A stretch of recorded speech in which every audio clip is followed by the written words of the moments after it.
Айсен Сергеевич, здравствуйте. Мы начинаем наш брифинг. И в начале вопрос о безопасности людей, которые задействованы сегодня на тушении лесных пожаров на территории нашего региона. Безусловно, нас всех потрясла информация о том, что на пожаре в Чурапчинском районе, вблизи участка Межиги, погиб рабочий тракторист с Мегинских автомагистралей, гражданин Армении Игитян Илбаги. Мы выражаем глубокое соболезнование его родным и близким. Конечно же, мы предпримем все меры для оказания помощи семье пострадавшего. Вместе с тем, надо понимать, что безопасность людей на пожаре – это главное условие при работах по тушению. И здесь ответственность руководителя тушения пожаров и руководителя непосредственно тех ведомств, которые проводят работы по тушению пожаров, очень велика. Особенности это касается добровольцев, людей, которые не обладают профессиональными знаниями по тушению пожаров. Здесь будет проведено соответствующее расследование, но вместе с тем хочу еще раз подчеркнуть, что мною дано поручение, чтобы профессиональные наши спасатели, профессиональные лесопожарные проводили вот как раз полный инструктаж, в первую очередь для добровольцев, которые тушат пожары. Добровольцы у нас есть, на сегодняшний день порядка 300 человек, вот сегодня прямо работают на тушении пожаров в республике. Ну и следующий вопрос. Это получается у нас текущая ситуация, как у нас сегодня, какая обстановка по лесным пожарам, сколько их и какая работа ведется? Безусловно, ситуация у нас сложная. Мы сегодня тушим 63 пожара на площади свыше 1 миллиона гектаров. 13 населенных пунктов у нас сегодня находятся в зоне опасности. Наиболее сложная ситуация по населенным пунктам у нас по Горному району, по Намскому, Усалданскому, Чурапчинскому, Кобейскому. На тушении пожаров сегодня работает порядка 5000 человек.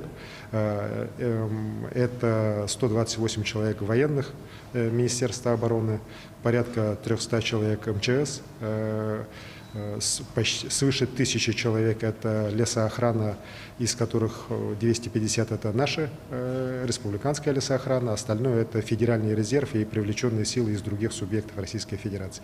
И вот человек 300 добровольцев, остальное это местное мобилизованное население.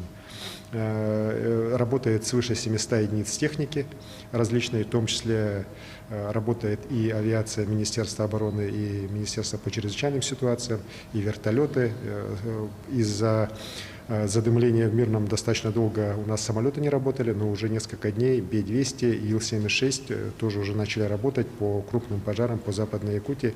Конечно, это помогло нам достаточно серьезно ситуацию в последние дни тоже улучшить. Вот. Сейчас наша главная задача – это не допустить перехода огня на наши населенные пункты.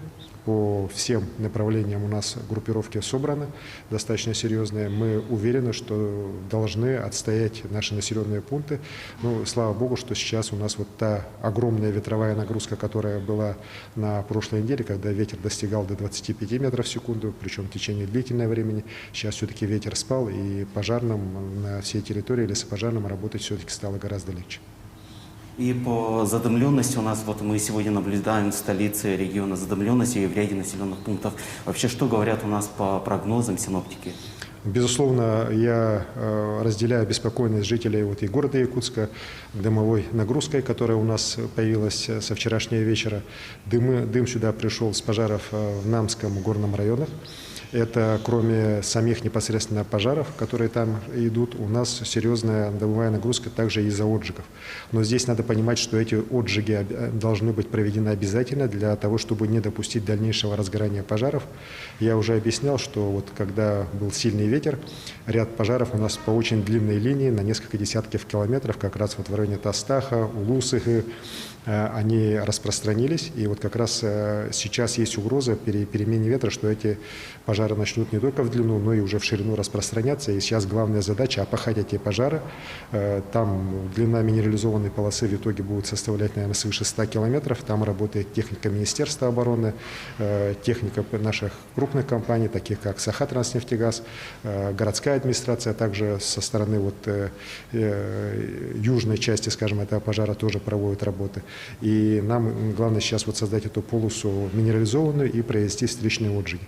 Поэтому я прошу к этому с пониманием отнестись. Это абсолютно необходимо для того, чтобы в ближайшее время все-таки мы с этими пожары остановили, локализовали, ну и потом уже ликвидировали.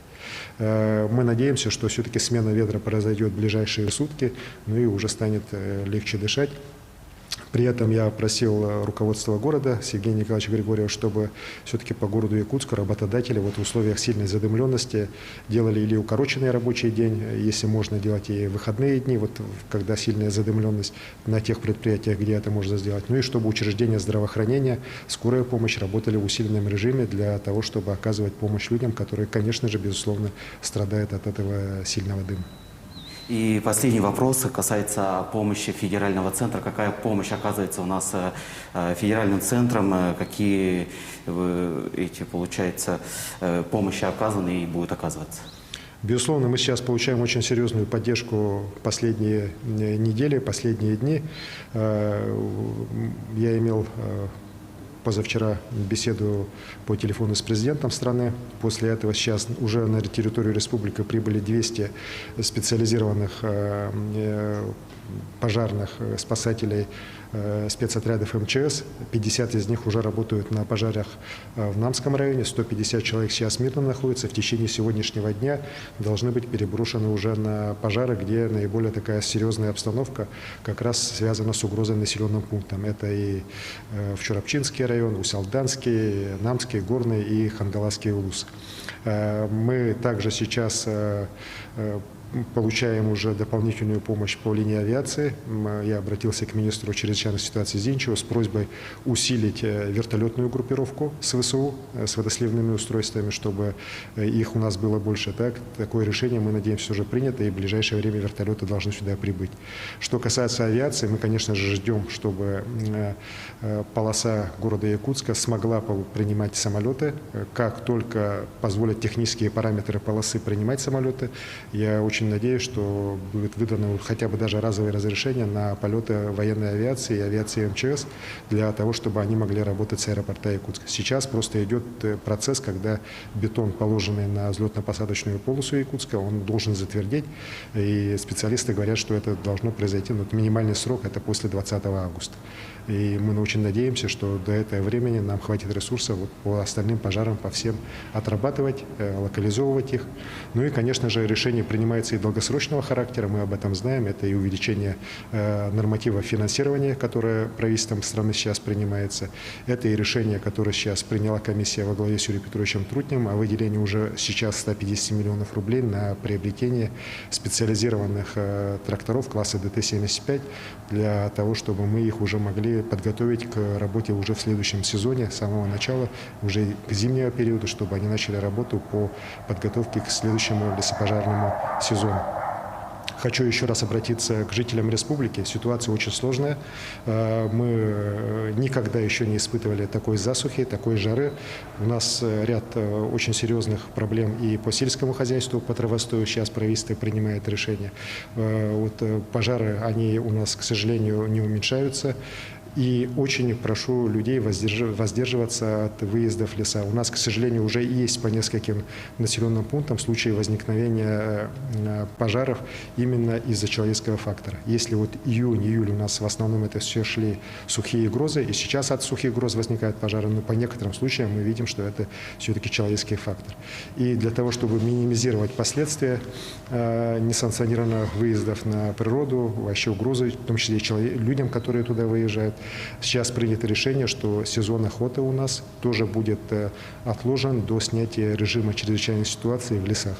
Вот только после того, как этот режим будет снят, можно будет охотиться. Я прошу тоже охотников к этому с пониманием отнестись.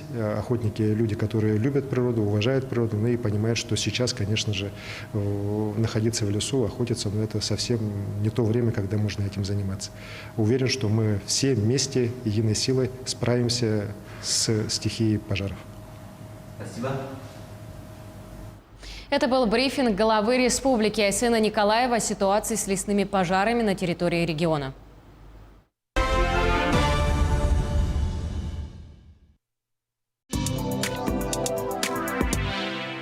Застройщиков много. Эталон один. Квартиры в Москве и Петербурге с выгодой до 800 тысяч рублей. Престижные районы. Широкий выбор планировок. Группа Эталон. Офис продаж в Якутске. Звоните 319 341. Продолжается